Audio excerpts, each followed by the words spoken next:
প্রথমবারের মতো এশিয়ান কাপে অংশ নিয়ে বাজিমাত করবে এমনটা হয়তো কেউ ভাবেননি বাংলাদেশের মেয়ে ফুটবলারদের নিয়ে।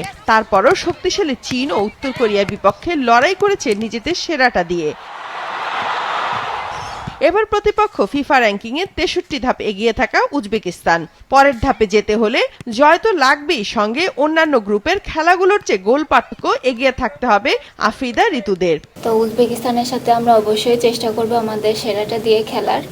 আমাদের এখানে হারানোর কোনো কিছু নাই। আমরা প্রথমবারের মতো এখানে কোয়ালিফাই করেছি, আমাদের দেশকে এখানে রিপ্রেজেন্ট করতে পেরেছি, এটা আমাদের কাছে অনেক গর্বের বিষয়।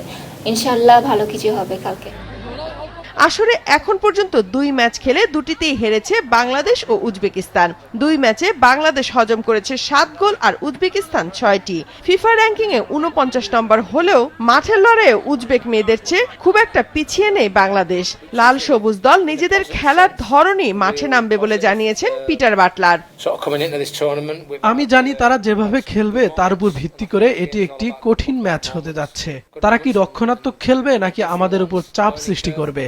আমি জানি আমরা কি করব এবং আশা করি আমাদের প্রস্তুতির মাধ্যমে আমরা একটি ভালো মান বজায় রাখব। আমরা যেভাবে খেলি তাতে তারা হয়তো কিছুটা সতর্ক থাকতে পারে। এই ম্যাচ জিতলে বাংলাদেশের ফুটবলে আরেকটি ইতিহাস হবে, এশিয়ান কাপে প্রথম জয়। তাছাড়া কোয়ার্টার ফাইনালে খেলতে পারলে ২০২৮ অলিম্পিক বাছাই ও ২০২৭ ব্রাজিল বিশ্বকাপ খেলার সম্ভাবনার দুয়ারও খুলে যাবে।